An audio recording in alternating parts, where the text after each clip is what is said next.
Here this evening, the most exciting 90 minutes of live action taking place anywhere today.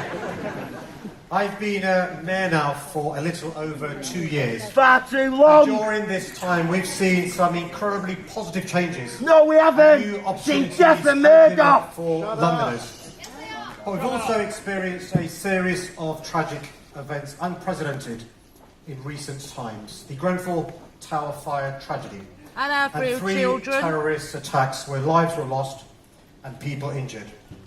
We've recently marked the anniversaries of these events, and understandably, emotions are still raw. As we come together tonight, I know all our thoughts are with the families of the victims and everyone.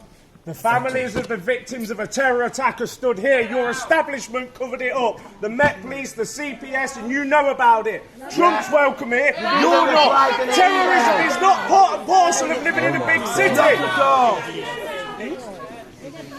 You're a disgrace, Con. Trump's welcome. You're not. Yeah. Tommy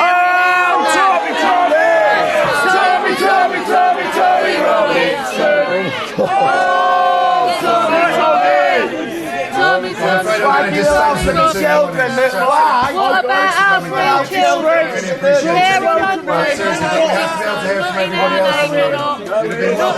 You're traitors to the Traitor. How could they let this far out? I'm under the common law. That's fine, I thought you did. Lost harm or injury. Stand up and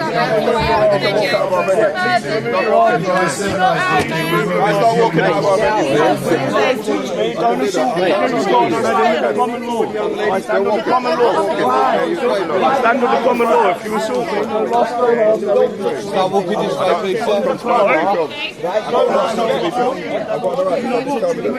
The duty of law. Do not touch me. I refrain you from touching me. No. I'm under the common law, no act, no statute. We're on a peaceful assembly. Well done. I'm a disgrace to this country. surveillance in 2008. Why was you under surveillance in 2008?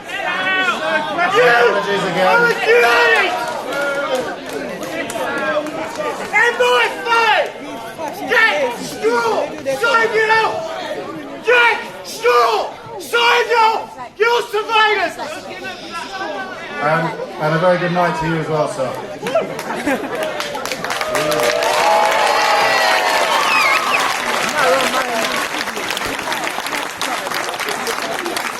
Right, now with great pleasure, hand you back to the Mayor of London, Sadiq Khan.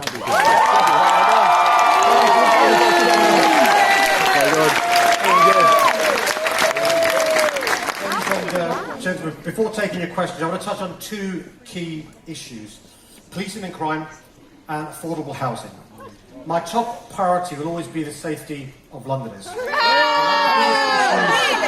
Really? Is the rise in violent crime, a problem we're seeing across the country. In London, our police services are overstretched, under-resourced, and facing massive cuts from the government. And corrupt. Despite this, we're working to do everything possible with the powers we have, targeting criminals and removing weapons from the streets. But as well as being tough on violent crime, we also need to be tough on the causes of violent crime. That's why, in addition to City Hall investing £138 million in the police, we're investing £45 million to help provide an alternative path away from crime for young Londoners. Crime has been on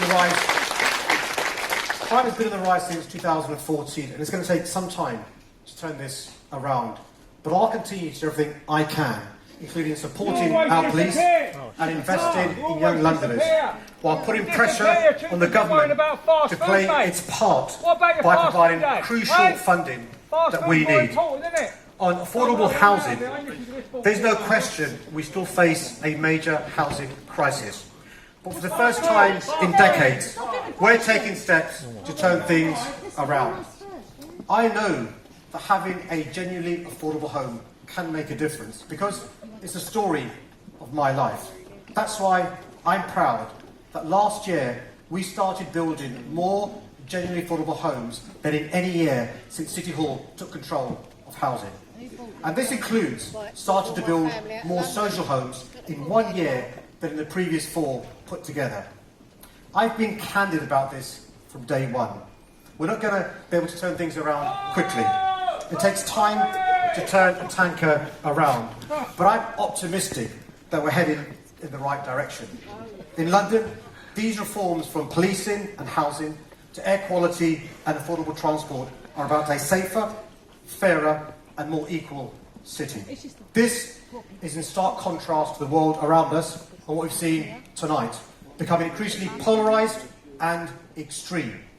Our changing economy has left too many people feeling left behind by globalisation, and the government's policies and cuts over the last 8 years haven't helped. They've compounded the problem and are inflicting damage on our communities and causing poverty, inequality and rising crime. In London, we mustn't be dragged down by this. It only leads to anger and division. We all want to live in a city that's not weakened by inequality and division, but strengthened by fairness and unity. So why are terrorists riding amongst us? I passionately believe that now isn't the time to dispense with our open values and the progress we've already made. Now is the time to push ahead, to build the genuinely affordable homes we need, to continue our relentless fight against violent crime and the causes of violent crime, and to ensure all Londoners can fulfil their potential. I'm looking forward to this evening and answering your questions. Thank you all very much.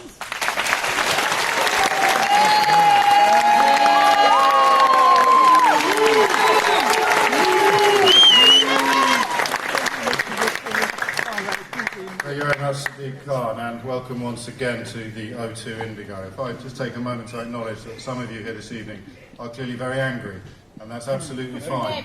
But everybody here this evening is hoping to hear from the people on the stage in answer to the questions that come from the floor. So by all means, vent your anger quietly, but if you could perhaps desist from interrupting the proceedings that we're here to undertake, and which everybody who understood what it said on the ticket has come to do here tonight, I'd be really very grateful.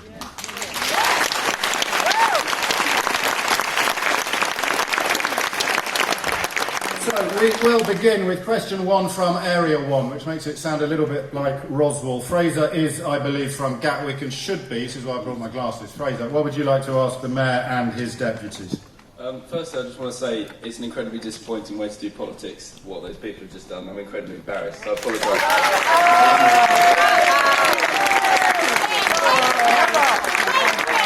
My question is, given Forest Island, what would your radical solution be to airport expansion in London? Well, thank you for your question of what you said. Look, I accept the case that there is a need for increased aviation capacity in this part of the country. What I refuse to accept is an expansion that leads to the air in London getting even worse, the noise pollution becoming even worse, it leading to all sorts of congestion and unanswered questions about who's going to pay the cost of improving road links and public transport links to Heathrow. I'm not against Heathrow per se. I want a better Heathrow, not a bigger Heathrow. There's an alternative. The alternative would be a new runway at Gatwick. Hasn't got the air quality problems, hasn't got the noise pollution problems. It's quicker and it's cheaper as well. But unfortunately, the government's ploughing ahead with its plans to expand Heathrow. So I've announced I'll be joining the 5 councils in challenging in court the decision from the government.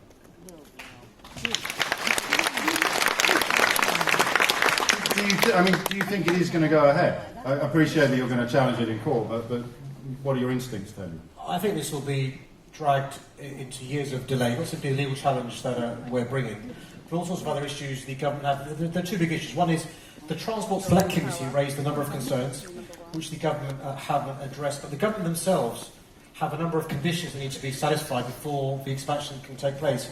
I don't see how Heathrow can address those concerns. And over the last 2 days, we've heard concerns from airlines worried about who's going to pay the cost of this expansion. And so I'm not sure it's going to go ahead. The point I make, though, is there's an alternative. If the argument is we've got to be pro-business, we've got to support the expansion of aviation in the southeast of England, there's an alternative, and the alternative is Gatwick.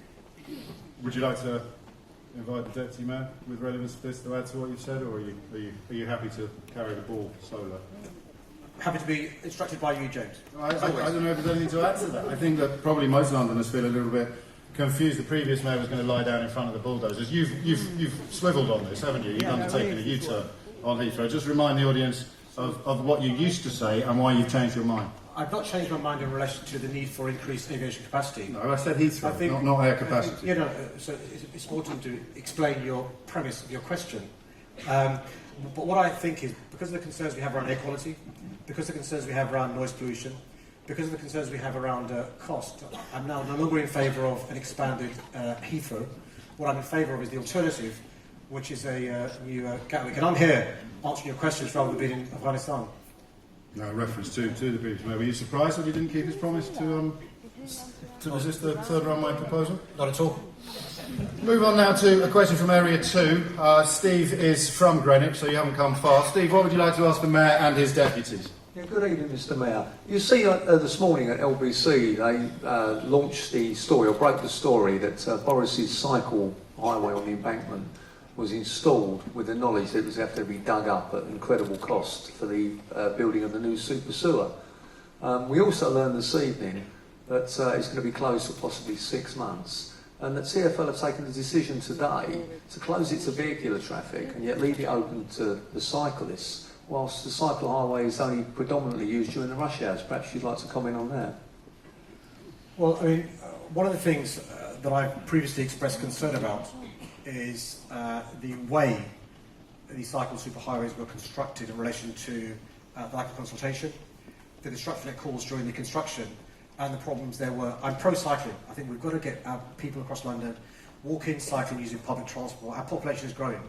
It's gone from 7 to 8 million. It's now approaching 9 million, and we're going up to 10 million by 2030. So we've got to think innovatively about people going across our city. That means encouraging people to walk, cycle, and use public transport. The Commissioner of TfL himself has expressed concern about the way the previous mayor. Look, can we just explain to us how it happened? Because you're right, it was a scoop. It was a top scoop on LBC this morning to establish effectively that Boris Johnson did know that the road was going to have to be dug up sort of shortly after the cycle superhighway had been built. But I don't want to spend the entire evening blaming your predecessor for everything that's gone wrong in London. Well, go on. Operationally, how does this happen? I mean, just for the lay people in the room, how on earth can some serious infrastructure work be completed, whether the mayor knew about it or not? How can people in the structure, people still at City Hall, not have said, why are we doing this? How can we be doing this? Are we going to have to dig the road up again? The short answer is the mayor has huge powers. And that's why it's really important to have checks and balances in place. We've seen with the Garden Bridge. We've seen with the way some of this construction took place. We've seen other examples of public money being wasted on vanity projects. And that's why, when I became mayor, I introduced checks and balances, told me to account, because I think it's good for democracy to have politicians held to account. By the way, James, at least if better decisions being made. And that's why Will Norman, the Walking and Cycling Commissioner, spends so much time going around London speaking to councils, speaking to communities, you know, in your part of London, in West London, the concern there's been, because only 5% of the roads are controlled by TfL, the rest are controlled by councils and others. And so Heidi, Will, myself spend a lot of time speaking to Londoners, persuading them why it's in all of our interest to have more walking and cycling rather than steamrolling ahead. And so I will consult, I will listen, and sometimes, Steve, I'll change my mind because I'm persuaded by the scrutiny that I'm held under. I still, forgive me, I still don't feel that I understand how it can happen. And I appreciate, again, I'm asking you to account for the previous regime. But, Steve, your interest is presumably as a frequent road user. I'm going to go on a limb and suggest your livelihood possibly depends upon getting around. It does indeed, well guessed. So, these people are already having to suck up the Uber debacle, and now they're basically being told that anybody who's thinking of hailing a cab near the embankment for a significant period of time would be better off on a pogo stick. It's outrageous. Well, and that's one of the reasons why we do what we can to help the black cab, the taxi trade. It's really important. So Steve's been working with us, and can I thank Steve for working with us in relation to having more, taxi cab ranks. His advice has led to us making sure we have more enforcement officers to stop illegal minicabs operating across London. His advice has also meant we're trying to make sure only more bus lanes under my control. We're persuading councils to use more bus lanes as well. There are basically 23,000 black cab drivers who spent some time invested in doing the knowledge and spent a lot of money buying a black cab, and they're a vital part of the public transport system. still don't know. Heidi Alexander, can you tell me, if Sadiq decided to build I don't know what we call it, the Sadiq Khan superhighway, and there were people in City Hall warning him that this was going to involve announcing it, cutting the ribbon, getting the big launch party, and then 6 months later digging the road up again. Do you understand? I know you haven't been there long. Do you understand the mechanisms you could employ to stop it from happening? Well, I don't actually think that would happen. But that's not the point of the question. I mean, you know, I've been in the job, I think, for about 2.5 weeks now, and what strikes me is that there's a really good working relationship between the officers at Transport for London and the Mayor's office. Now, I think we all know one thing about Boris Johnson, don't we? And that is that he will put his political interest above the day-to-day interests of Londoners, and we saw that when he disappeared off to Afghanistan this week. Do you understand, even after 2.5 weeks, how something so signally silly can have been signed off? Because it isn't. It doesn't just cross one desk. This is the State of London debate, and the State of London is informed by his mayoralty as well as Sadiq Khan's mayoralty. And I don't think anyone in the room, least of all Steve, understands how on earth this can happen. It's surreal. Well, as I say, I've been in the job for, I think it's my 14th day sat at my desk. And I've spent time understanding what is happening in London at the moment, not going over the decisions of Boris Johnson when he was mayor, and I struggle to understand how this decision was taken. The thing that strikes me about when you're mayor of London, you need to do your homework, and Boris Johnson never did that. Now, we do need to take some difficult decisions to deliver cycling infrastructure, because people need to want to cycle more often, to feel safer, to make it easier. And I think under Sadiq's leadership, we're making really good strides in that. I went up a couple of days ago and saw all the work that's happening on the north-south cycle superhighway that will connect Elephant to King's Cross. We've got some brilliant Quiet Ways, Quiet Way 1 that goes from Deptford in this part of South East London up to Tower Bridge. And so I am concerned about the decisions that Boris Johnson took in the last administration. I can't explain to you why he took those decisions.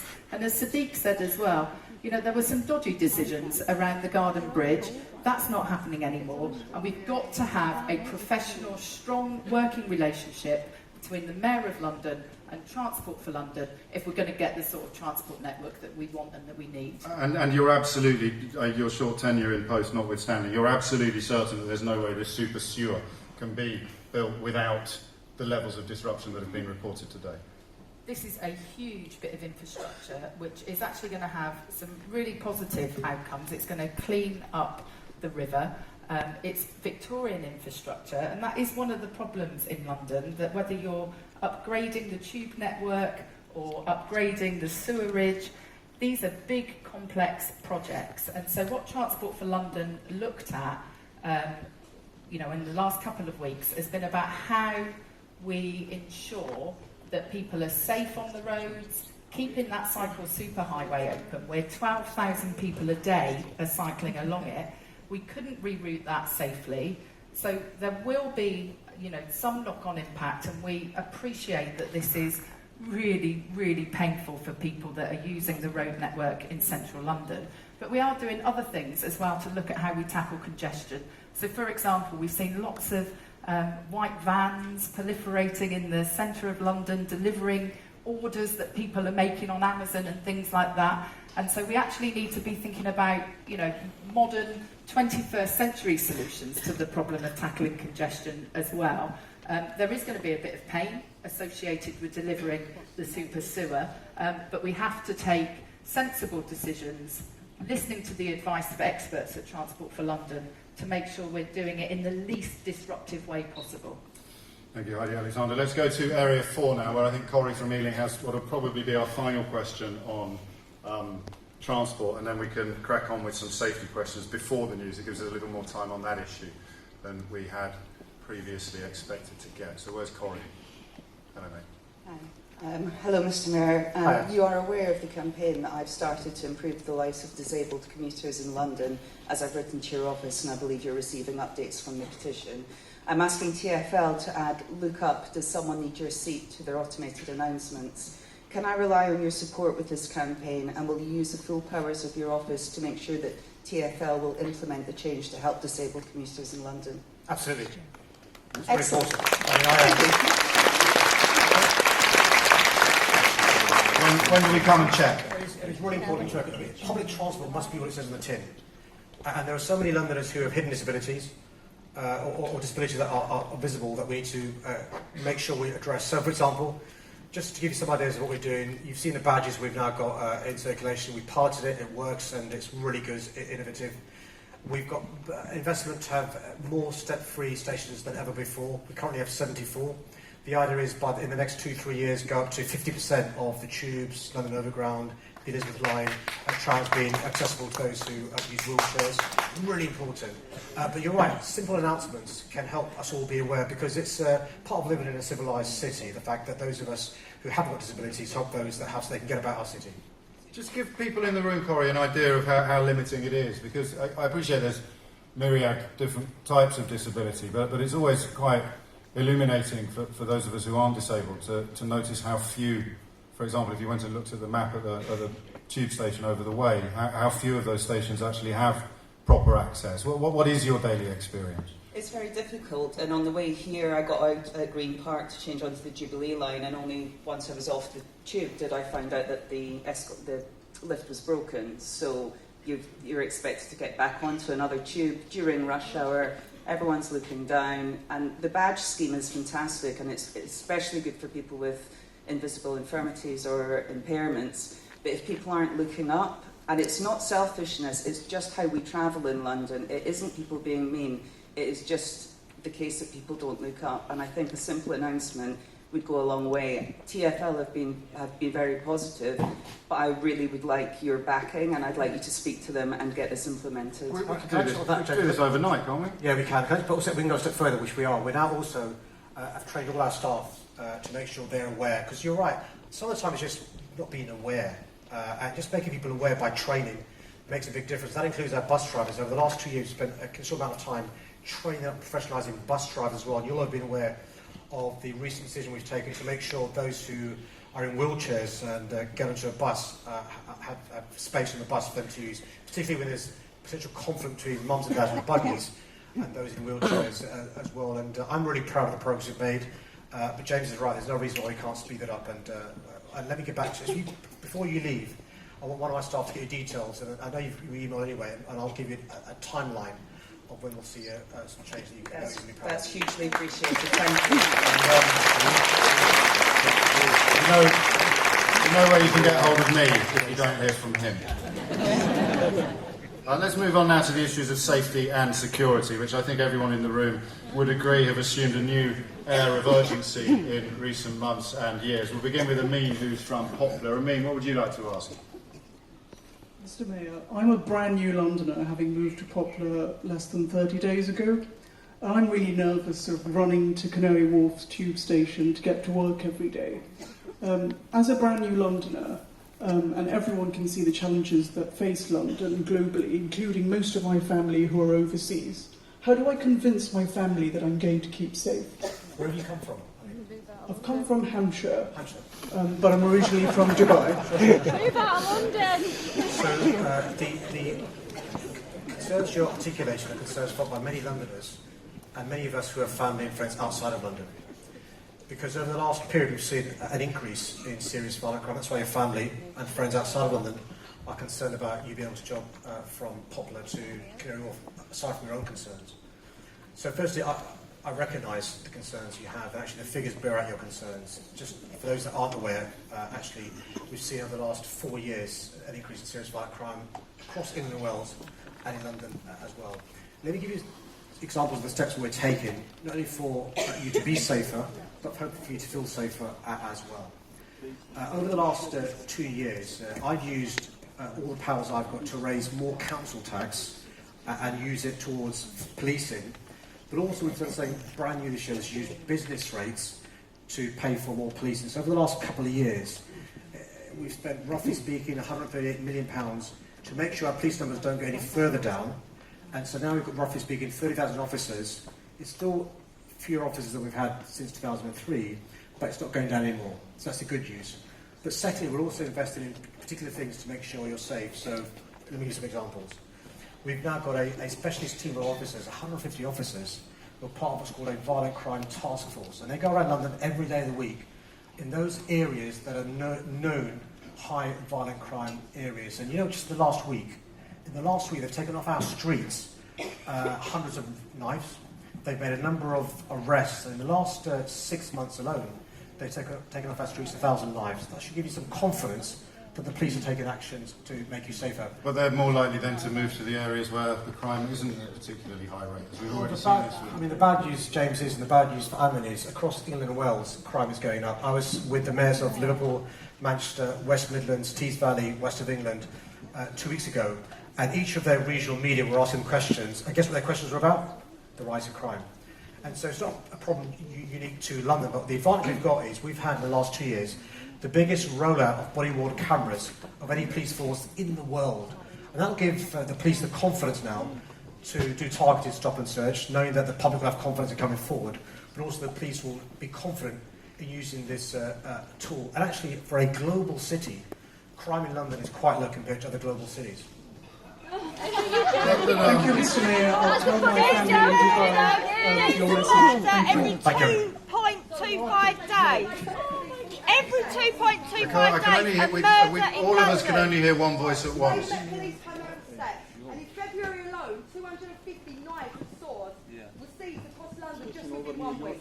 Right? We have 51 people who have fatally been stabbed in London since the beginning of this year. One of those people was stabbed 200 yards from a close police station here in Greenwich, where I live. Already from 2018, we have 1,296 reported stabbings in London, according to these statistics. One of those happened outside that same police station that is closed down, my local police station. There are no problems on that street.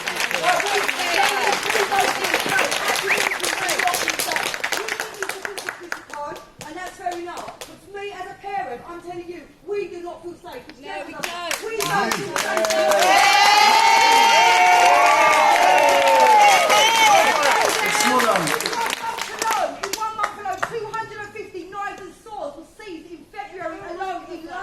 You can sit there and lie into our eyes. I think. No, hang on. I can let my son out in the streets of London safe. I feel safe. And this is a feeling that is widespread, and it is. I mean, it's not confined to any particular parts of the community or any particular parts of the city. We are measurably and demonstrably less safe under your mayoralty than we were under the last one.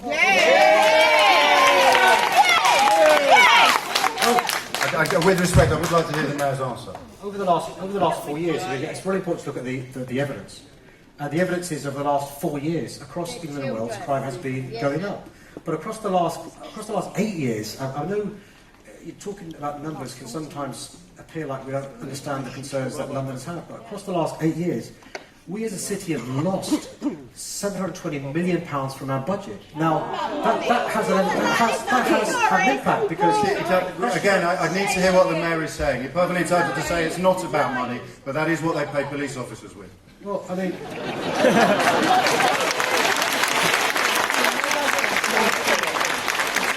so we have seen across the last 4 years, but across the country, crime in London is going up less steeply than crime across England and Wales. We're going to come back to this after the news headlines. Madam, I'll come back to you as well. There's plenty of time for more questions on safety, and we can also address perhaps a little bit more directly what Amin can tell his parents if they're worried about him being on the streets of London. I mean, you know, most people on this panel this evening are parents. These fears are not unique to any section of the community or any type of family, and they're presumably fears shared by you as well. So more of this after the very latest news headlines brought to you on LBC by Tim Humphrey. It's kind of surreal not being able to hear the radio while we're ostensibly on it, so I think we've suffered enough. I think the visual cue that I'll give you when we return, again a polite smattering of applause, and we'll continue with events, focusing inevitably on this question of reassurance. Actually, is what Amin wants, and he's not going to be reassured by necessarily just numbers and statistics. So we'll see whether or not we can provide something a little bit more substantive. In the meantime, I thought I'd treat you to Danny Boy. Shut up. How am I going to be made aware that the news is finished?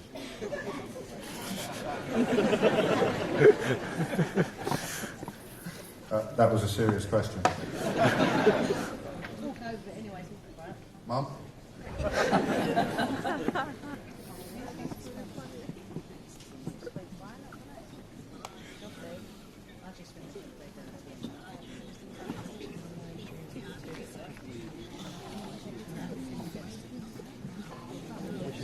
now on my screen.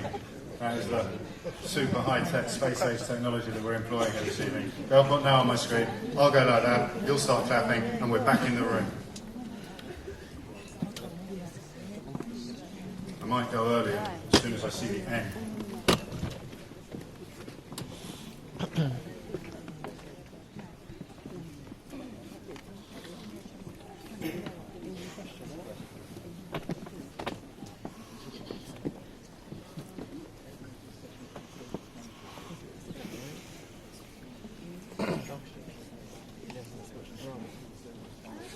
Put new.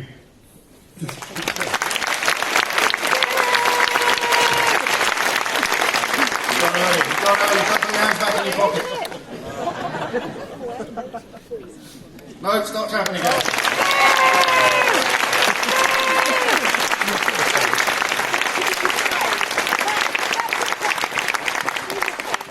Hello and welcome back to a rather fractious O2 Indigo this evening for the State of London. No, I've gone early. Third time lucky, yeah? Don't I? Let's hope it's not performance plate, Joe. Steady on.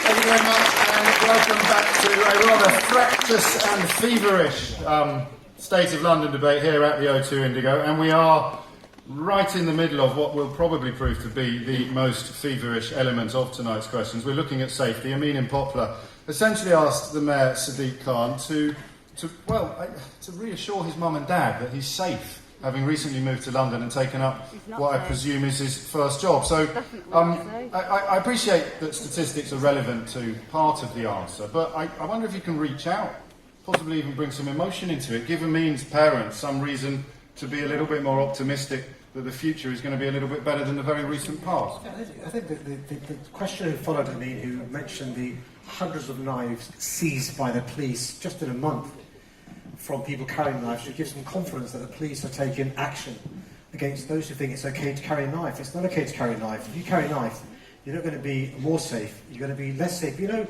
even with 30,000 police officers, they need our cooperation. We've got to be the eyes and ears of the police. If you're a mum and a dad, a big brother, big sister, an uncle or auntie, and somebody in your home is leaving the house with a knife, and you can't persuade them to leave the knife at home, you've got to ring the police.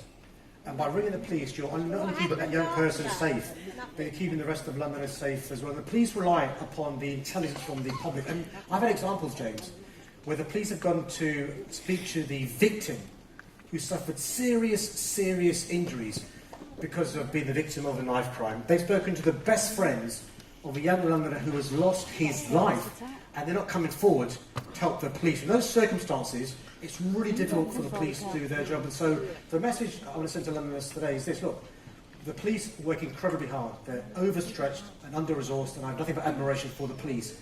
But they need our help to make our city safer. We're doing our bit from City Hall, and the Met Police are doing their bit. I'll carry on lobbying the government to give us the resources we need. But we police by consent.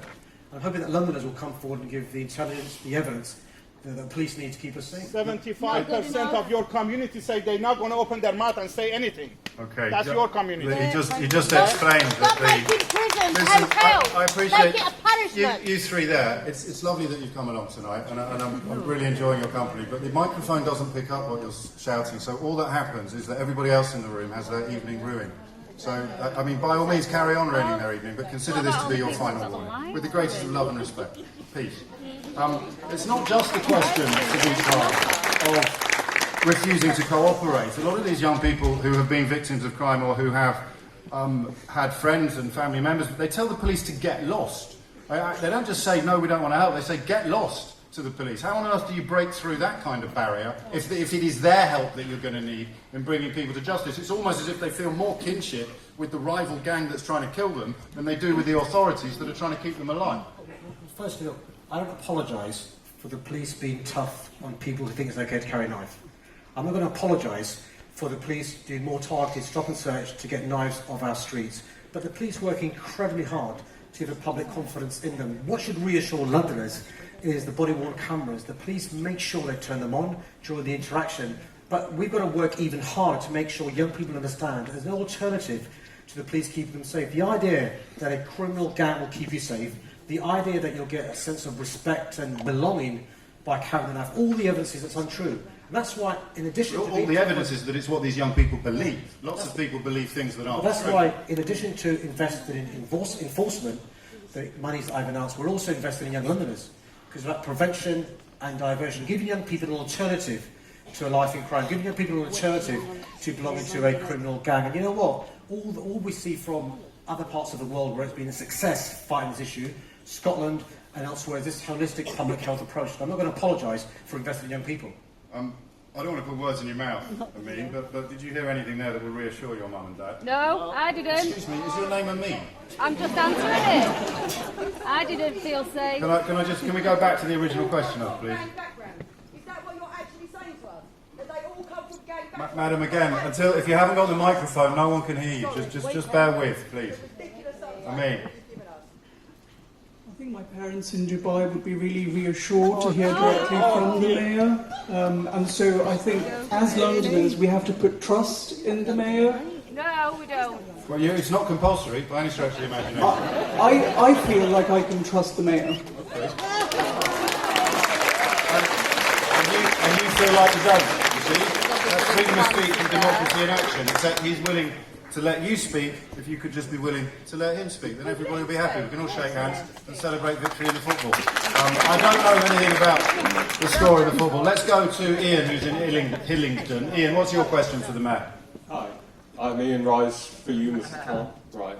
On the 26th of January this year, my son Harry Rice, together with his friend Josh McGuinness and George Wilkinson, were mowed down and killed. This is them. Were murdered on Shepperton Lane in Hayes, Middlesex. This is Harry's mother here. This is their face. Right. Now, this was a deliberate act. We have given proof to the police, to the CPS, of the passenger who was a Pakistani Muslim with very, very strong views towards IS. He even posted on Twitter and Instagram even today. And the police and CPS sat around the table, shrugged their shoulders and said, well, it makes uncomfortable reading. Now, there are a few questions there. Is why within half an hour or an hour do the police always dismiss it as being terror-related or racially motivated? Because they're Christian. Right, not terror-related or racially motivated. In other words, it's just a road traffic accident. All the incidents lately are classed as not terror-related at all. Now, in this climate, universally, the weapon of choice is a vehicle, a motorised vehicle, a car or a truck. That's all around the world. And yet the police dismiss it immediately. We didn't realise the amount of corruption there is within the police. Right. That has gone up to the CPS, because the CPS can only go by what the police put in front of them. But they're trying to make a slightly better job of a very bad job that the police have done. That in turn has actually gone up to the courts. Nothing is referred to, when it's in black and white, in a crash report, on the CCTV footage that we have. Those are not even referred to by the Crown Barrister who is working for us. That is not brought up and referred to in the court. In fact, what they refer to is a total pack of lies. Yeah. And I have even pulled the barrister on it and said... Ian, I'm a tiny bit worried about contempt of court. I don't know what the situation is with the situation is done and finished. It's dusted, okay? But also, while we're here, I'm unspeakably sorry for your loss. Thank you. So what I'm saying is, you know some of this about this case, I think, Mr. Khan, because I think when you were at Grenfell a few weeks ago, you met a young girl who refused to shake your hand. Do you remember that? and you kept on saying to her, why don't you want to shake my hand? And she said to you, I'll never shake your hand over my dead body until you get justice for our boys. do you remember that? So, and then she said, what were you going to do for my 3 friends? Now, we need you to really shake up the police, because they're not giving us the paperwork, they're delaying everything. The passenger who is implicit in this is a totally free man. This man got 13 years for killing 3 lives, murdering 3 boys. The police have also, the police have also tried to manipulate the eyewitnesses. These are really serious allegations here. But listen, they're all facts. They're proven. But they're clearly not proven. We've got evidence for everything. That doesn't mean proven. Nobody here is your enemy. I understand what you mean. It's not me that's going to get into trouble for libel or contempt. No, I understand what you mean. It's you two guys. Oh, we don't mind. No, you must We've mind. had the worst thing that could ever happen to us. Do you think we really care? You're talking to me as if I'm your enemy. Of course you care. You're there to look after your family. We're trying to move towards the question. I have a basic understanding of contempt of court law and libel proceedings. And nobody in this room wants you to stand accused of those crimes today. We register your pain. We sympathise enormously with your loss. And they all lie themselves. But this is again an allegation of libel being made against the Metropolitan Police. Listen, I stand by it. I stand by every word. It doesn't matter whether you stand by it or not. This is simple law, and I'm trying to stop you breaking it because I don't want you to get into trouble. So move, if you may, towards the question that the Mayor can realistically provide an answer to. And I have to tell you, Ian, there is no answer in the world that's going to bring you the comfort No, that I you understand. I am aware of the law as well, probably a bit more than you. So, if I have the proof, then I'm happy to say, right, Mr. Mayor, all I'm asking you is, you need to have a word with the Met Police, who have tried to slam every door in our face. Okay? Right, we wouldn't be coming up with these kind of allegations if it was just pie in the sky. Okay? Let's begin by asking the Mayor what he knows about the case, shall we? I did. What do you know about it so far? Firstly, can I give you my condolences as well, both of you? I give you my condolences. I'm terribly sorry for your loss. All 3 young men lost their lives. What I know about the case is what I saw in the media first, which is these 3 young men going to 16-year-old boys, going to the party of their friend who was 16. And I did meet her at Grenfell Tower at the march, and we did shake hands, actually. And I gave her my card and said, please email me, because I'm keen to meet the 3 families, to discuss with them the concerns they had. You didn't email, so I contacted the local Member of Parliament, John McDonnell, and asked him if he knew about the cases. And my understanding was he spoke to somebody involved with the case, and she said there was no help that was needed from me. My wife was still there, by the way. I'd be very happy to meet with you and all the 3 grieving families to discuss the concerns you've got, because you may have legitimate concerns. I mean, James hasn't heard the entire story, nor have I. But the least I can do to you is to meet with you, meet with the Deputy Mayor for Police and Crime, Sophie Lingan, and hear you out. And the only promise I can make to you is I'll make the time to meet with you. And we did give the young lady my card, and because it's tragic. And you know, I've got 2 daughters as well, and your 3 children are doing nothing wrong. They're on the way to a party, and so let me meet with you and see if we can try and help address some of the concerns that you've got. Some of them may be legitimate. I simply don't know. To clarify, the driver of the car has been convicted and in prison. Is that correct? Yeah, he got 13 years. And your grievance is that you feel that He the got attack... 13 years. He got sentenced on the 28th of March, and within 28 days he put in an appeal and said it was too harsh. That's what happens, and we'll have to wait and see. Remorse? Well, I don't know him, but I just want to clarify. Wouldn't He's been convicted and sentenced, but your grievance is that you feel there was a racial element to the crime that hasn't been. No. Forgive my confusion. Well, there was a racial. It was either racially motivated or... But that's what it you're was cross an about. extremist view. Yeah, but apart from that, this wasn't just an accident where they said it was a speeding or a dangerous act, okay? That's what it's been classed as.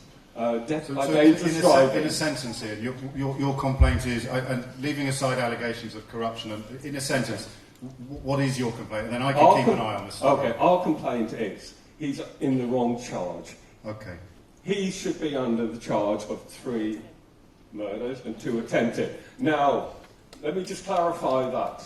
Very briefly. It's not pie in the sky. Okay. No, the crash report says he never lost control once. Okay? And then the officer said, because he sat on the fence, he said, all I can say is it might have been the little bit of alcohol in the system, right?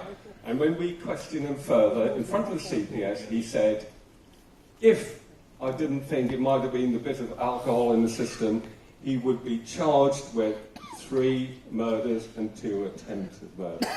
Because there were 5 people on the pavement at the time, and the only thing the judge did right was saying we could have been looking at 8 deaths, because there were 3 friends crossing the road when he spun. Okay, thank you, Ian. And again, I speak for every single person in this room, and I say how sorry I am for what you're going through, and your family. I don't know how we can get in touch with you. Somebody from our office here is going to come round and give and take your details, and that way it'll bring you directly rather than giving you another card. And again, if you're not satisfied with the response from the mayor and his team, you know where I am. All right? I do know where you are. Thank you. Thank you.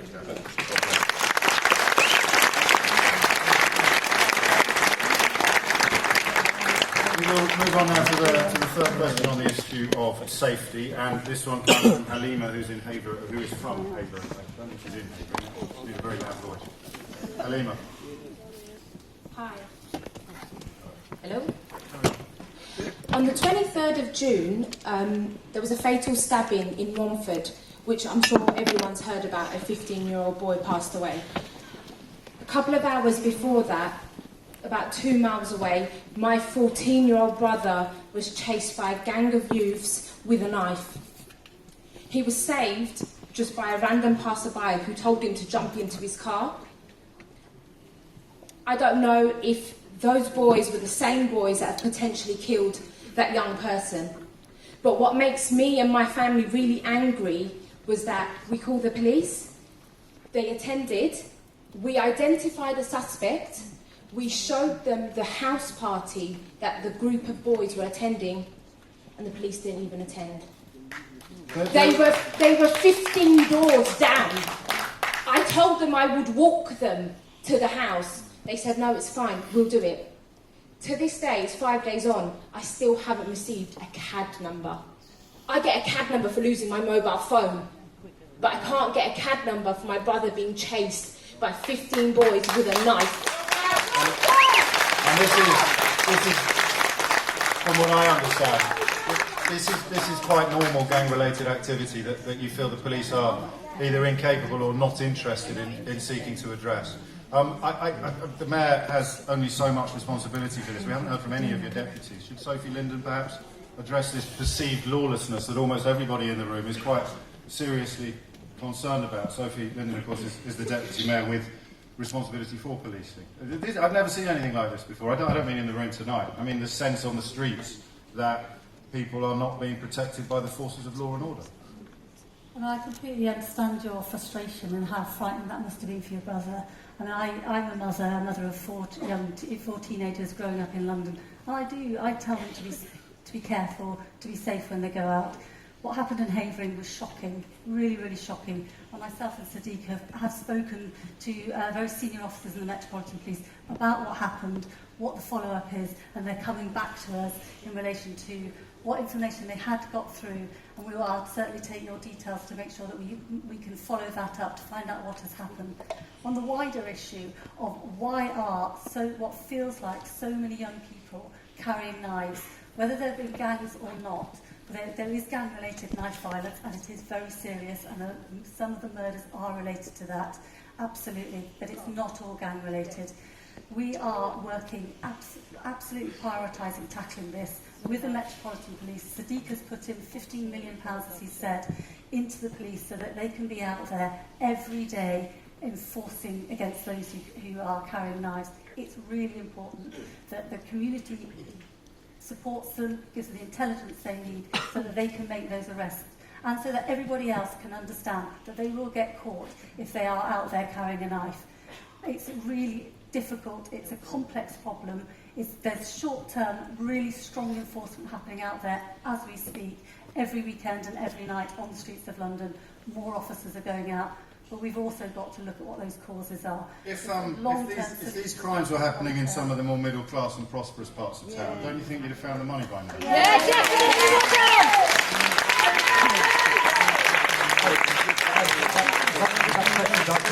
Government like us, because actually we've raised council tax to the maximum the law allows us, plus used business rates to help the police. So £140 million over the last 2 years, the most they've received from a mayor ever over 2 years. But the problem is this, James, it's £140 million when you've taken away £720 million. I know some of the questioners, understandably, are fed up with figures being thrown at them, but we've lost 3,000 police officers.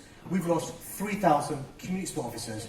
We've lost 3,000 police staff. We've lost 80 police stations. We've sold 112 buildings. So I'm afraid we do need money to pay for the police and the resources that we need to keep our city safe. I'm not going to apologise for going on about it, because you're right. It is the case. We have the most anti-London government we've ever had in history. I'm afraid Londoners are paying the price. But I've got a question for the sister. Did they take a statement from your brother? Do you know if the police got a statement from your brother? They didn't even take a statement. All right, can somebody just make a note, just go back there and make sure we speak to Hev and get a phone number. We'll chase that up. The police haven't done anything, that's my point. And can I just we'll chase also up point make out sure. the more time we have to hear from bona fide questioners like Halima, the more chances there are, however slim, that the Mayor might actually be able to do something to address her concerns and her problems. It's a reminder to everybody in the room of precisely why we are here. Halima, can I ask you, and please tell me to get lost if this is a stupid question, what would you do if you were in charge? All the knives need to be taken off. Anyone stopped and searched with a knife needs to have some sort of repercussion. There's no fear left in the police. People aren't scared of the police anymore. Why do you think that is? Because they don't do anything. My 14-year-old brother is petrified, and the police haven't even come to do a welfare check, see if he's okay. He could have been that boy that died. And is your 14-year-old brother, does he respect or fear the police? His question is now, why did we bother? We should have just beat them up ourselves. This is how gang-related crimes start. And this is why boys get into gangs, because the police aren't policing the streets. And I'm sure he won't, not least because I suspect his sister would have some very stern words with him if he did. But should your brother end up on the wrong side of the law, it's precisely these experiences that would explain why he wouldn't cooperate with the police in the event of him being able to help them solve the crime. Exactly. Thank you, Halima. I'm going to move along now to the question of air quality and environment. Darren is in Barnet, or from Barnet. Darren, what's your question? Hi there. Good evening, Mr. Mayor and panel. My question is, there's been plenty of funding made available for green initiatives, such as £4.5 million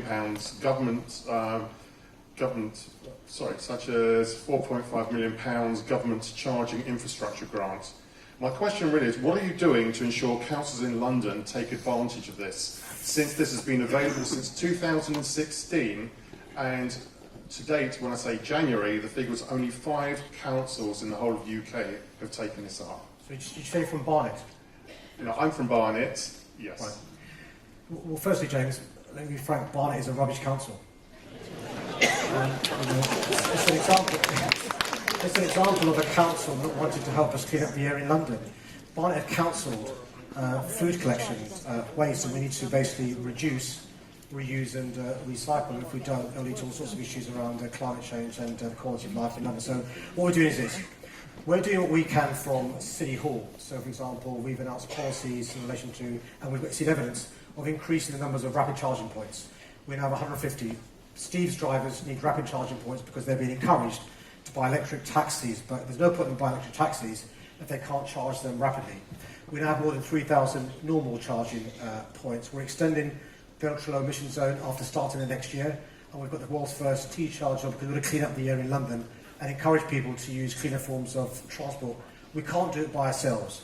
We need councils to work with us. There are 32 councils plus the City of London. We're looking for partners. Let me give you 2 examples of my frustration with councils. We had plans that took years of planning, consultation and execution in relation to pedestrianising Oxford Street. Oxford Street is one of the most dangerous levels of air anywhere in London. and anywhere actually in Europe. And after 2 years of hard work, at the last minute, the council pulled the plug, because it's their road and not our road. It's Westminster Council. And one of my frustrations is council understanding why it's important to think long-term about cleaning up the air and doing things that will help our environment be best. I'll give you another example. Harley and I are working incredibly hard to roll out cycling across London. We consulted with Londoners. I've got plans for a new cycle strip highway in Camden, and Westminster now threatening to judicially review us. And so what I need from you is to put pressure on your council to understand the importance of air quality in the environment. Otherwise, we'll be carry on having this conversation in years to come. And Shelley Rodriguez, the Deputy with responsibility for the environment, the holy grail in this field is odd though it may initially sound, you need to get ordinary voters to feel the same sense of urgency about the threat to their children's health posed by air quality that we currently have articulated in the room tonight, that people currently feel about crime and knife crime. More people are likely to suffer illness and even death as a result of air pollution than they are of any form of violence. Is that on your list? Is that on your just finding a way of increasing the sense of urgency among the general public so that they would support more expenditure and more innovation? We're seeing that already. On air quality, for example, we get daily letters into the mayor from schools, from school children, from head teachers, and so on, saying we are experiencing very bad air quality in London. We can't play outside because the pollution from vehicles. So what can you do? We're hearing it from health professionals, from doctors, and from others who are seeing the not just the deaths brought forward, but morbidity, the illnesses that people are suffering. We were at Sadiq hosted a Clean Air Summit with the Metro mayors and leaders from around the country, where there was a lot of consensus about needing to tackle air quality. And we heard from children and from a father of a 2-year-old child who is 1 week out of every month is having sort of asthma attacks and so on at a very, very early age, and is going to experience that unless we do more. I see a grim parallel with street crime, in that until people actually feel personally affected by it, as Halima so powerfully articulated, they're possibly not going to realise what an urgent situation it is. As I said, that they are seeing that, and we're responding. The mayor is responding by bringing forward, as we talked about, the ultra-low emission zone, but we're also helping reducing exposure to those children and people in London now by bringing forward, for example, the low emission bus zones. We've seen 2 go in, one in Putney and one in Brixton, which is already seeing a reduction in toxic air emissions already.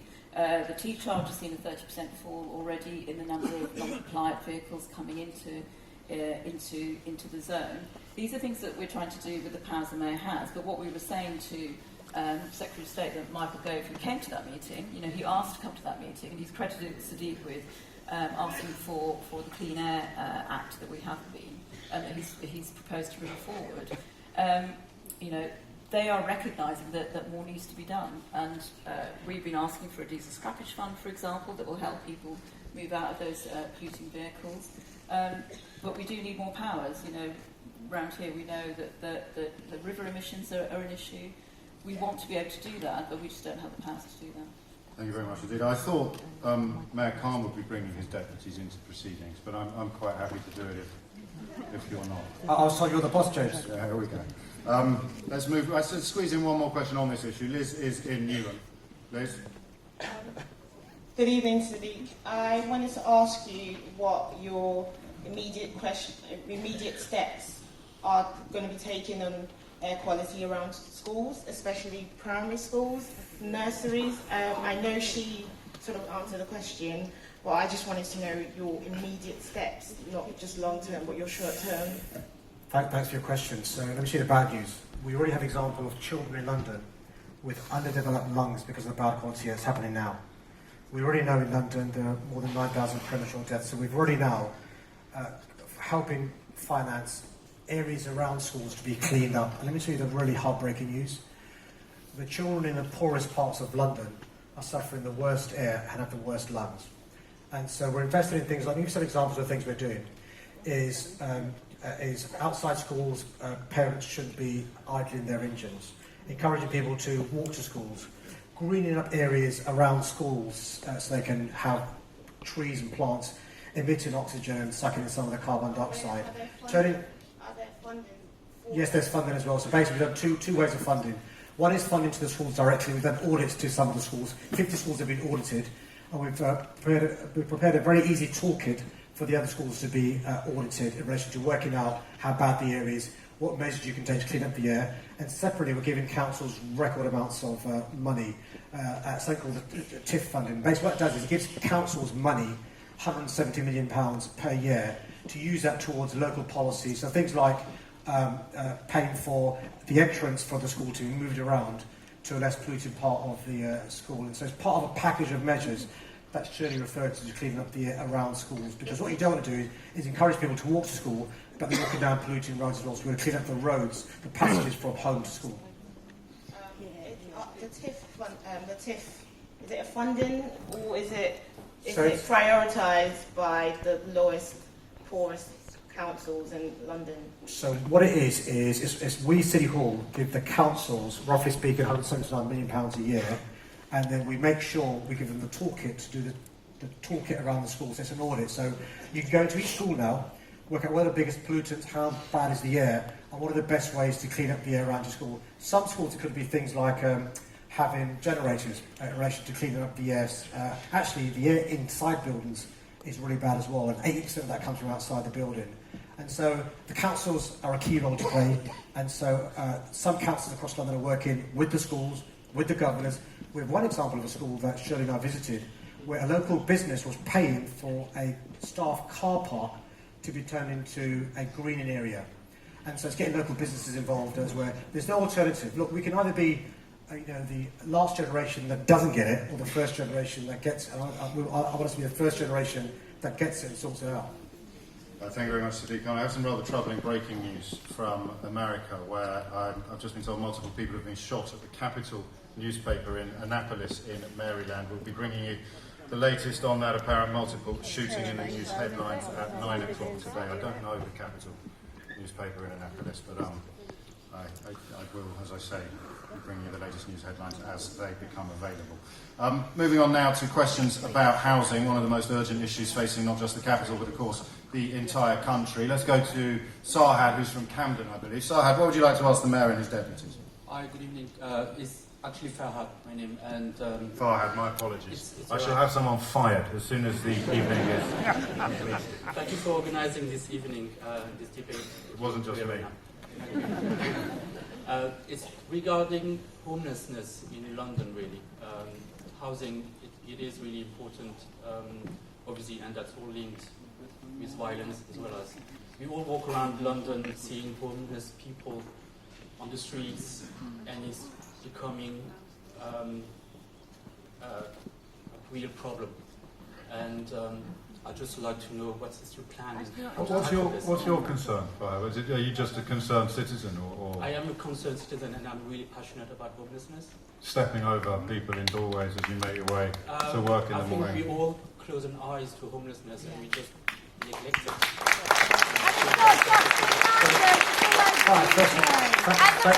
Thank you for your question. Actually, your question, and the answer I'm about to give you, is a good example of the difference politicians can make.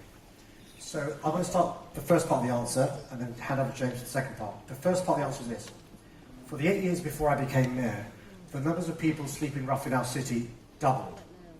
It was roughly speaking 8,000 when I became mayor, and some people shrugged their shoulders and said there's nothing that can be done about it in relation to the issue of rough sleeping. I disagree. And over the last 2 years, we've taken real steps to try and address this blight in our city. It's a moral issue in relation to rough sleeping. And figures we've released today show for the first time in 10 years, the numbers of people sleeping rough in our city is going down. I'm still not satisfied, because one person sleeping rough is one too many. And I want James to explain some of the things we've done to have, for the first time in 10 years, rough sleeping going down. And it's gone down by 8% over the course of the last year. I want James to explain some of the things we politicians are doing in City Hall. I mean, as Sadiq set out, the number of people seen sleeping rough last year has gone down for the first time in 10 years, but we can't be complacent for a second, because there's still 7,500 people seen last year. And it's gone down from the highest it's ever been. So Exactly. it's small. Having doubled, in the last 10 years. And to be honest, the reason why it's doubled is because decisions taken by the government, the root causes of homelessness, have meant that homelessness and rough sleeping have been allowed to spiral out of control. Now, we're in a position where the Mayor wants to make sure he's using all of the resources he has to do everything he can to help rough sleepers, and that means working with councils, with charities, Londoners themselves. I'll give you just a few examples, so this is a specific answer to your question. Over last winter, so winter being a time when people are particularly thinking about rough sleepers and when it's particularly important to get people off the street, the Mayor inherited a policy from the previous Mayor where it said winter night shelters, so emergency shelters when it gets cold, only open when there are 3 days of it being below 0 degrees in a row. So you have to wait for 3 days of sub-zero temperatures for these shelters to open. Sadiq said that's not good enough. I want them to be open every day when the temperature's going to be that low. They must be open every day. He said that. It was really great that we got all of the councils across London to come on board and do it in their local area as well. And that's meant there's been more support. Now, that's what we can do using our resources. We recently got some more money from government, which means next year we can double the number of people in outreach teams. So people walking around on the street on the Mayor's behalf, helping to find rough sleepers and bringing them into shelters and so on. So there is stuff we can do. But what we're really clear about, and I have to say this, and this is part of the plan that the Mayor actually published earlier today, is that we haven't got enough money now to fix the problem. We've got money, we've got resources to do as much as we can, and we will go as far as we can, and we're going to keep asking for more, and we ask for more all the time. But we haven't got enough to fix it, and we need to make sure government realise how much investment they need to put in to turn around the problem, because it's spiralled out of control so much. And most important thing is that the government stop ignoring the root causes, because if you're going to keep cutting the welfare system, if you're going to keep slashing mental health services, if you're going to do nothing about the private rented sector, if you're going to stop funding social rented housing and so on, homelessness will go up. And that's why we need the government to wake up and change their mind. I'll just interrupt proceedings very briefly for those of you, or those of us, I should say, who are wondering what might be going on in the football. I've had a couple of tweets. This will give you a flavour. This is addressed to people at the O2. You lucky people, some of us are watching the match and would far prefer to be at the O2. Or even, dare I say, eating dinner in Newcastle. So I gather that the match isn't among the most exciting entertainments that the country has ever been treated to. I'm not saying this is. But we're doing our best. Time now for a question from Lewis, who is from Croydon. Lewis, what would you like to ask? Hi, good evening, Mr. Mayor. Hi. We've been a fierce advocate on true affordable housing. You introduce a different definition than the government, which appears to not understand what affordable means. Would you consider approaches such as renting control, as in Berlin, or in Stockholm, where the city owns 70% of the land, which gives the mayor more maneuver to track the housing prices? They do seem to do it better in other cities, don't No, they've got powers. The bad news are we've got no powers to bring in rent controls or rent stabilisation. So what we're doing is being innovative about not simply crossing our arms and saying we can't do so. So let me give you some examples of the stuff we're doing already in relation to rent stabilisation and trying to reduce rents going up every year as they are. Firstly, we've thrown in the bin the dodgy definition of what an affordable home is. So the previous definition of affordable home to rent was 80% of market value, or a home to buy of £450,000. We've thrown it in the bin. So when it comes to us giving permission, we say to a developer, for you to satisfy an affordable housing definition, it's going to be one of three things. Either a home where you pay a social rent, roughly speaking, for a 2-bedroom property, that's £150 a week, or it's a home where you pay a London living rent, that's a third of average earnings, linked to earnings rather than market value, or it's the third one, shared ownership part buy, part rent. So we've already seen now new homes being built that are properly affordable. And last year we had a record number of affordable housing starts since the Mayor had this power, more than 12,500. Out of those, 2,800 were social rent as well. But the second thing James and I have done is introduce a new landlord checker system. You'll know if you're renting from the private sector, some landlords are very good, some are awful.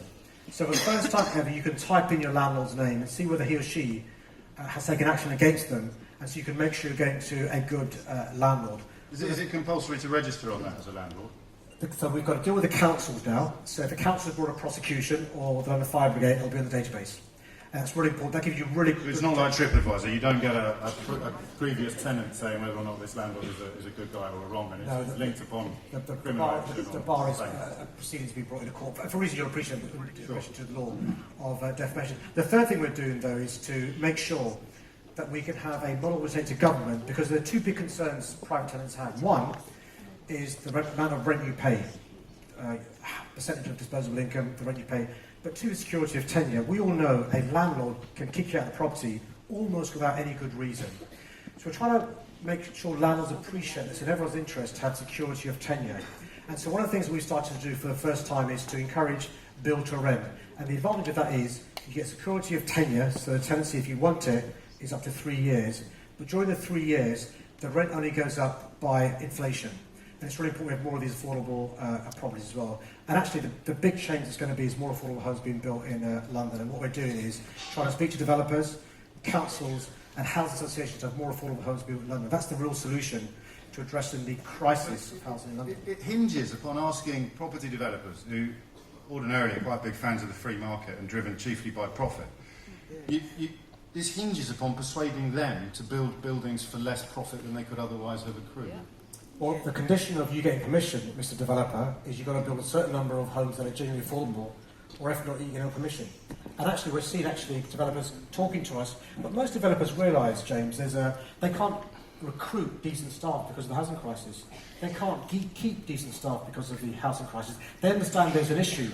And so developers, to give them some credit, are realising there's a need for them to work with us to build sufficient numbers of genuinely affordable homes. But we've also got a new scheme now to have council homes being finally built again in our city. As somebody, a council estate boy, it's really important to recognise the contribution council homes can have to fixing the housing crisis. And the third part of the equation is the housing associations as well. So working with all parts of the housing provider family to make sure we meet London's housing needs. Next question is from Yusuf, who is from Reading. Yusuf, what would you like to ask the Mayor and indeed his deputies? Hi, Sadiq and the panel. As you can tell, I'm from up north, and some people might call me an economic migrant. But I've been... How long have you been in London? 2 years now. You're a Londoner.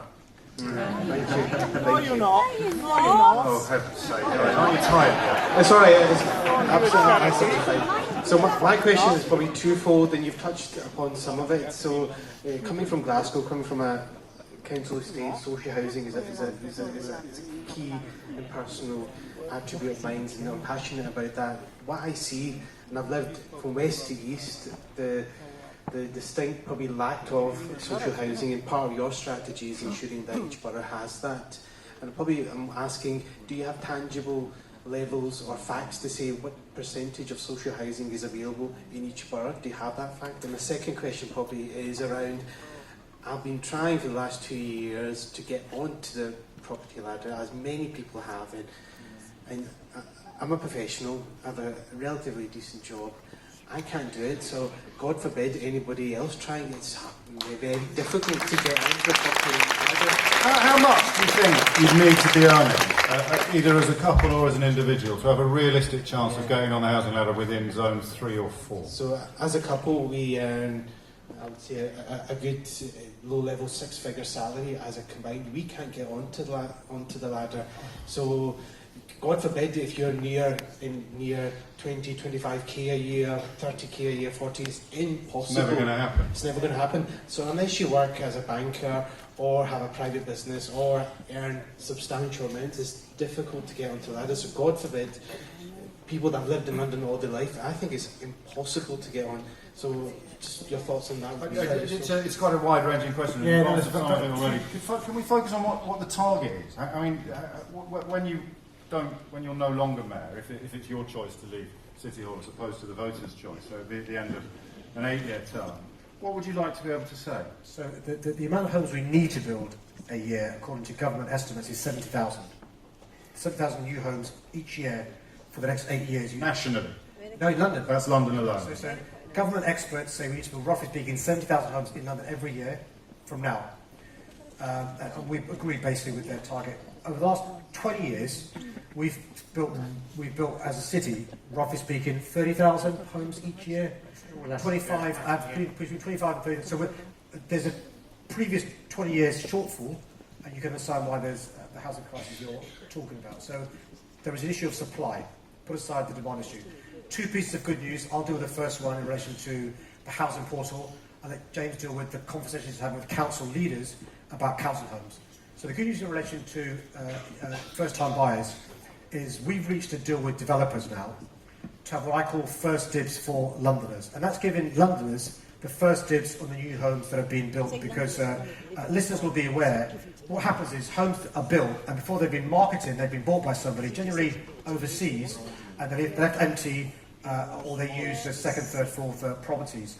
So the deal we've done with developers is every home they build that costs £350,000 or thereabouts, for the first month, they've got to be marketed in London to Londoners on the new housing portal we've set up. Go to the City Hall website, and for the first 3 months in the UK before they can market overseas. And that's innovative, not happened before. It's an example, James, of us working with developers to try and grapple with the housing crisis. The second issue, I had a meeting with James earlier today about the conversations he's had with the money I've set aside to councils to build 10,000 council homes over the course of the next few years. There's some good news here as well, James. Yeah. Briefly, if you would, James, I want to crack on to the economy. So, Sure. I mean, the Mayor's been successful in getting money off government to fund homes for social rent, and that's been a big battle because the money wasn't there when he got into office, and he's been saying it every time we've been talking to government. So we finally got some money to build homes at social rent levels. So what we said to councils just after the elections, which were a couple of months ago, we said to councils, right, come on, let's get on and build some council housing, because people know that council housing, homes for social rent, that's what's genuinely affordable, that's what helps people in the greatest housing need. And the response from councils has been fantastic. You know, we wrote out to councils. Council leaders are always going to be busy after an election, lots of different calls on their time. You know, we've already had at least half the councils have come in to see us to talk about their plans. The others have got getting dates in the diary. They all want to get on and build. They're all kind of competing with each other. Who can build more council housing? And that is a good position for us to be in London, to be building those homes. And those are going to go toward the Mayor's target to get 10,000 new council homes underway over the next 4 years. And very briefly, Sadiq Khan, getting first dibs on it as a Londoner is still not much use if I can't afford it. Well, no, that's why we've thrown in the bit of the definition. So if you remember, the definition until very recently was on half a million quid to buy a home, or 80% of market value, often out of reach of most Londoners. And so the new definition will help people like the questioner to be able to either rent and then put money aside for a deposit, or be able to buy shared ownership or get a council home. Thank you. We've only got about 10 minutes left for questions about the economy, which seems it's a bit Brexity, actually, as an observation. Let's begin with Sonia, who is in Kensington. What's your question, Sonia? My name is Sonia, Kensington. I'm on 0-hour contracts, and the issue is, also a friend of mine, we had an injury, so if we're not working, we don't get any money, we don't even get any bits from anywhere. So how can you or the government change the employer to give us security if we can't work? Thank you for your question, Sonia. I mean, the inverted commas gig economy is a big issue for many Londoners who are doing either 0 hours contract, no sick leave, no holiday leave, and it's a big issue in relation to the uncertainty of work. What we're trying to do is to get more employers to be living wage employers and to employ people as workers rather than as people on either 0 hours contract or as independent contractors. And we've encouraged more and more employers to move into that scheme. We can't force them to do so, we've not got the powers to do so. What I'm doing though is using the power of procurement. So if you as an employer, as a businessman, have a contract with City Hall, or with the police, or the fire service, or with Transport for London, the condition of you having a contract with us is you've got to be a good employer. And so we're looking at things like, are you a living wage employer? We're looking at things like, do you respect and recognise trade unions? We're looking at things like, what is the diversity of your workplace? We're looking at things like, do you take on apprenticeships and pay them a decent salary? So we're using the power of procurement, but also the other thing we're doing is a new scheme, and I'll let Rajesh talk about the Good Work Standard, which is about encouraging employers to be employers have a good work standard. Right, should we explain what the good work standard is? Yeah, so I think it's absolutely crucial, especially with the new change in technology. This gig economy, 0 hours contract have become quite rife, and it's absolutely a total disgrace, because if somebody is sick, somebody is away on holiday, they don't get paid, they've got no workers' right. I mean, we've fought for hundreds of years to get the workers' rights that we have. So we are developing something called the Good Work Standard, essentially celebrating and recognizing the employers who follow good employment practices, and they will then help other employers to follow similar sort of practices. We've got about 1,500 employers now signed up for paying London living wage, and that is about 80% up from what it was when Sadiq first got in the office. So there's been a significant increase in that. But there's so much more we need to do. And what we find is that 99.8% of all the businesses in London are actually SME businesses. And they don't necessarily have the resources to follow some of these sort of high standards of employment practices. So we want to encourage the businesses who are following good employment practices to essentially help the other businesses to do the same. Is there any stick? That sounds like a lot of carrot. Can you hurt a business? This is just me speaking out loud. Can you say on planning or on business rates? So the way City Hall can hurt business, to use your phrase, yes, actually to encourage. You better get a contract from us as a person who gives big contracts, but also what some councils will work with are doing is reducing business rates.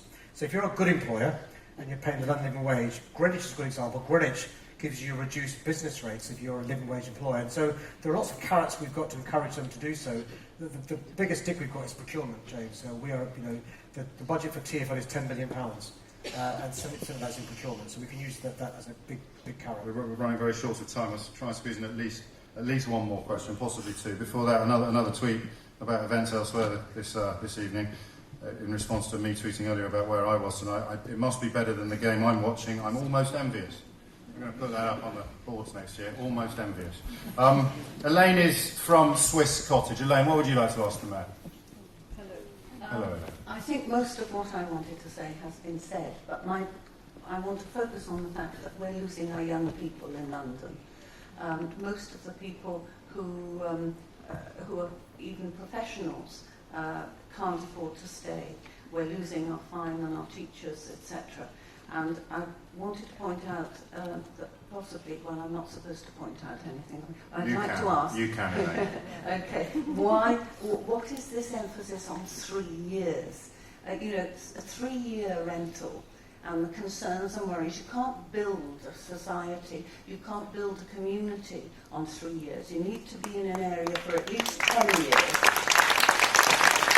At least 10 years before you can actually start to build a community. And I fear that one of the reasons why we're having these short, very American-like You're doing a lot of points. 3-year issues is that it's a way of keeping people from not building a community and not being able to answer back to what's happening in this city, which is very hot. Why the 3 years? So there's nothing you said is true. So the 3 years in relation to the build to rent, just an example I gave, it could be 4 years, 6 years, 10 years. Council tenancies for life. Council tenancies for life. And if you buy a home, it's for life as well. At the moment, though, we've got assured tenancies for 6 months. And you can't put roots in a community if you've got a 6-month contract, and the letting agent gets a fee every time they turn over the property. So the good news is our lobbying has meant the government's agreed to ban letting agents' fees, but we need to have a sense of community in London. And let me just underline the seriousness of your point.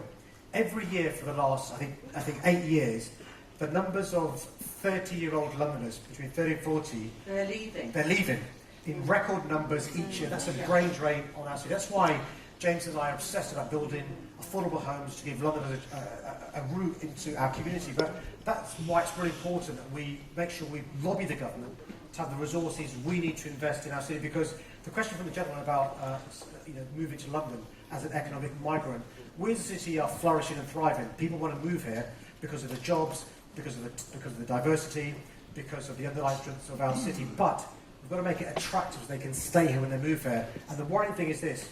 At the moment, we can't keep bus drivers, nurses, porters, but also doctors, chief executives, head teachers, senior officers. And that's all a problem for us. That's why I said in my opening that housing is a big, big issue. That's why it's really important we, redouble our efforts to build genuinely affordable homes, which is crucial.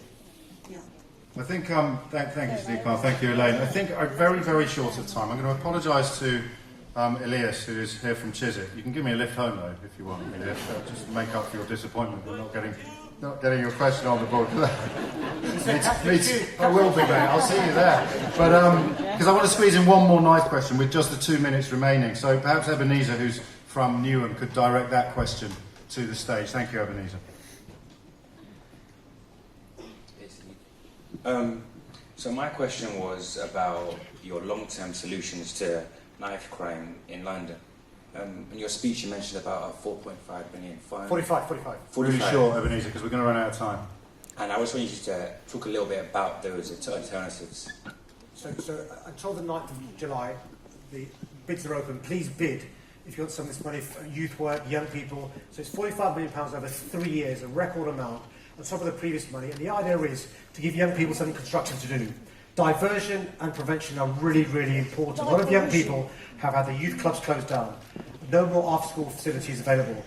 Cuts in preventative services, cuts in mental health services. What we're doing is investing in young people. And so it's a record sum, £50 million each year for the next 3 years. If you're a youth worker, if you know a club, a boxing club, a football club that wants to bid for this money, please bid. And that pretty much on the mark. I'll tell you what, Ebenezer, you're better at hitting the junctions than I am, my friend. I'd have crashed right through the news if I'd been talking. That is almost it for this evening. I'll be handing back to Clive Bull in the LBC studios, where he will be inviting your calls for the next hour and seeking your reaction to what you have heard this evening. And I would like you now to join me in thanking the Mayor and his deputies, Sadiq Khan, Shirley Rodriguez, Rajesh Agrawal, Heidi Abdullah.